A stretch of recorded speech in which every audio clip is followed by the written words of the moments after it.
Okay side ఎందుకు ఇన్ని formality నమస్కారం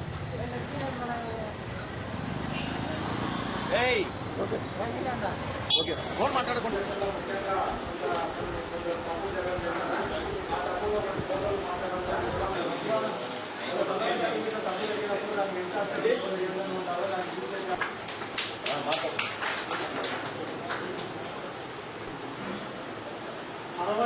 ప్రపంచ వికలాంగ దినోత్సవ సందర్భంగా ఇక్కడికి విచ్చేసినటువంటి ముఖ్య అతిథి మన తెలియజేసుకుంటూ ముఖ్యంగా నా పేరు ఎం వెంకటేశ్వర్లు కాశీనాయన మండలము ఉన్నాను. నా పేరు Venkateswarlu MSc regular BEd BL. ఈ 6,50,000 దాదాపుగా కాళ్ళు చేతులు బాగైన వాళ్ళము, పోలియో వచ్చిన వాళ్ళము, యాక్సిడెంట్ అయిన వాళ్ళము, చెట్టు నుంచి కింద పడిన వాళ్ళము, ఇంటి నుంచి కింద పడిన వాళ్ళము చేసి నిరుద్యోగమైనటువంటి చదువుకున్నటువంటి వికలాంగులకు మన చైర్మన్ మాజీ చైర్మన్ కోటేశ్వరరావు గారు అలాగే నారాయణ స్వామి గారు దీన్ని మన సీఎం తీసుకువెళ్ళి వారి తరాలు మన దివ్యాంగులైనటువంటి భౌతిక వికలాంగులకు రోషన్ పాయింట్ విషయంలో ఇది ఒకటి సహకరించగలండి.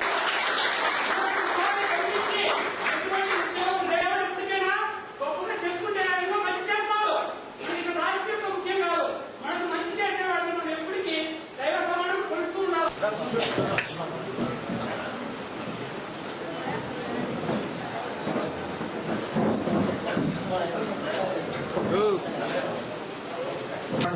సాధ్యమైందని చెప్పి ఈ సందర్భంగా తెలియజేస్తాను. మనందరం యూనిటీగా ఉండడం వల్ల సకలాంగులు చాలా మంది వికలాంగులుగా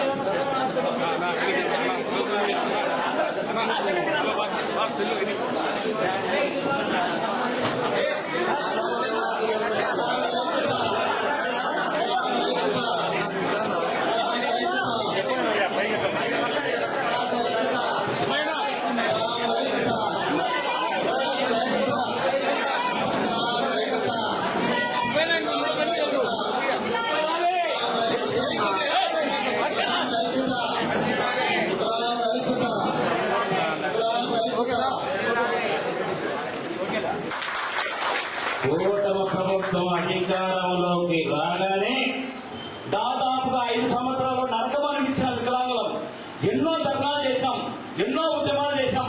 కానీ సీమ పుట్టినట్టు కూడా ప్రభుత్వానికి లేకుండా పోయింది. అవ్వాతాతలకు పెంచుకుంటా వచ్చాడు 250 రూపాయలంట. అది కూడా ఏమైనా పెంచారా? వికలాంగులకు ఏమైనా పెంచుతున్నారంటే అది కూడా లేదు. ప్రపంచ వికలాంగుల దినోత్సవం మనకు ఒక పండగ లాగా దాదాపుగా అప్పట్లో రామారావు 40 రూపాయల నుంచి పెట్టినప్పుడు కూడా మనకు వికలాంగులకు ప్రపంచ వికలాంగుల దినోత్సవం అప్పట్లో కూడా గతంలో మండలాల్లో పెట్టేవాళ్ళు. మండల ఎండి ఆఫీసులు జరుగుతూ ఉన్నాయి.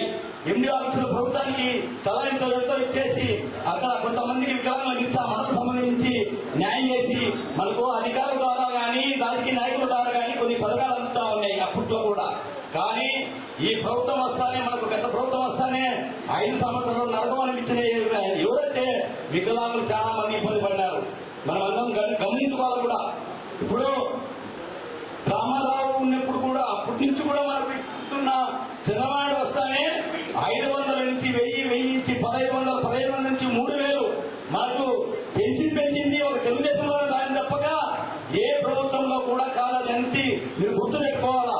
ఈ ప్రభుత్వాన్ని మనము ఎప్పుడు కూడా ఎన్నెలా కూడా ఉండి మనము మన వాళ్ళకు మన కుటుంబము కూడా అండదండలతో మనము ఆ పార్టీకి ఖచ్చితంగా చేయాలా. ఓట్లు వేసే బాధ్యత కూడా మనం అందరం తీసుకోవాలని మీ అందరికి సభంగా తెలియజేస్తా ఉన్నాం.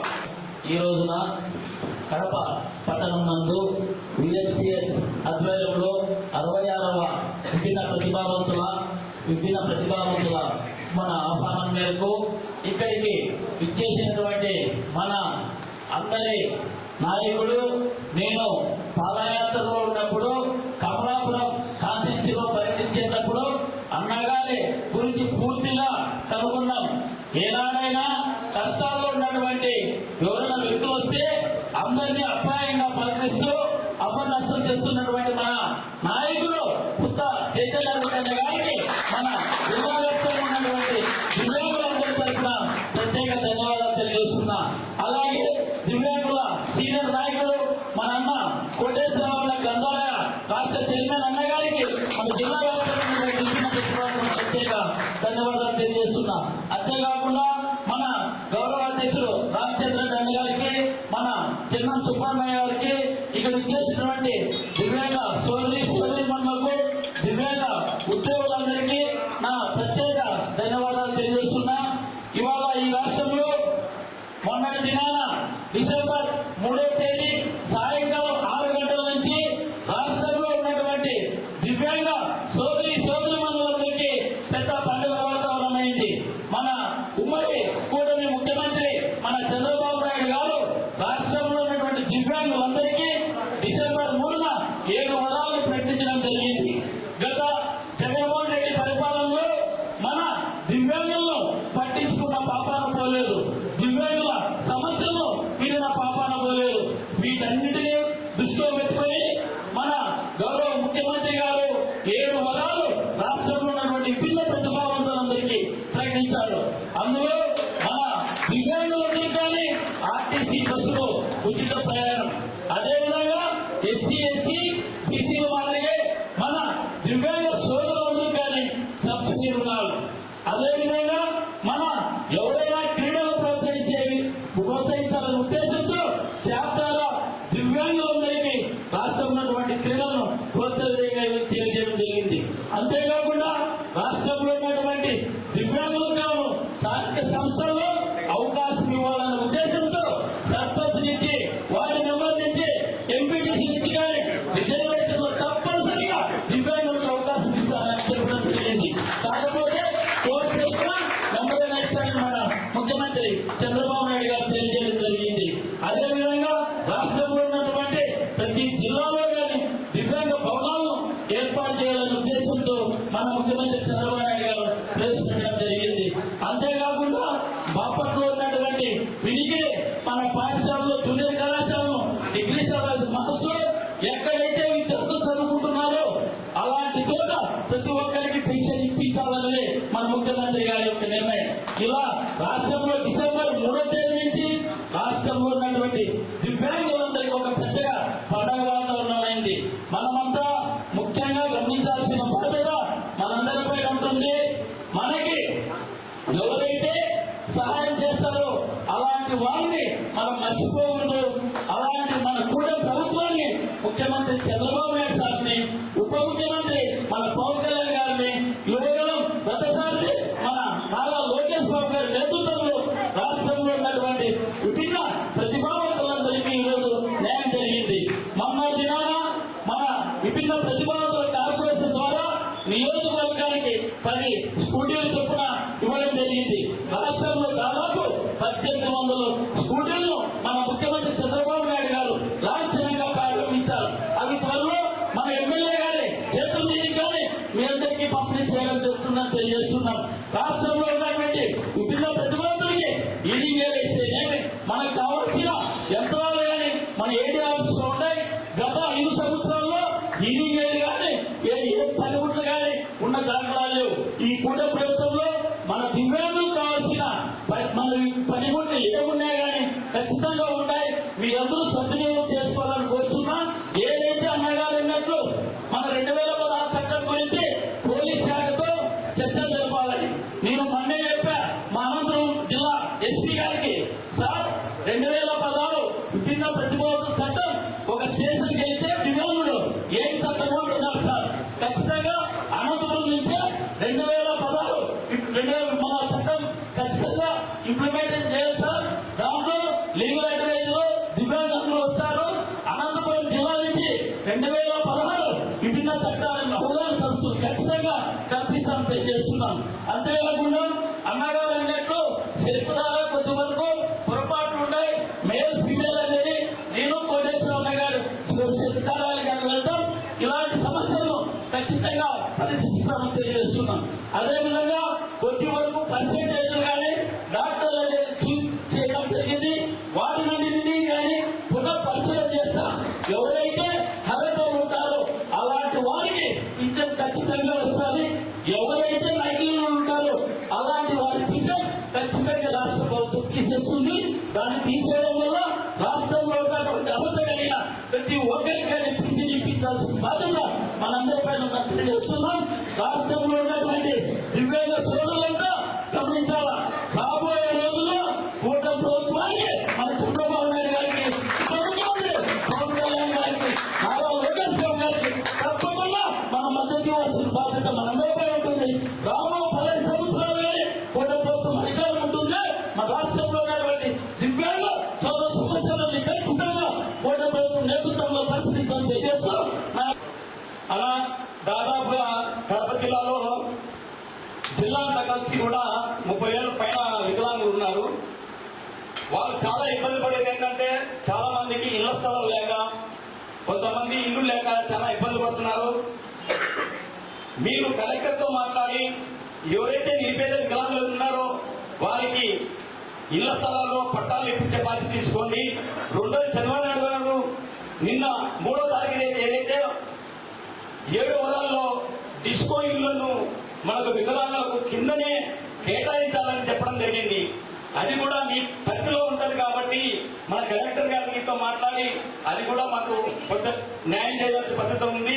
అలాగే చైర్మన్ గారికి, గ్రంథాలయ చైర్మన్ గారికి వివాహ ప్రోత్సాహ మధ్య చాలా మందికి పెళ్లి చేసుకున్న వాళ్ళకి అట్లే నిలబడి ఉంది.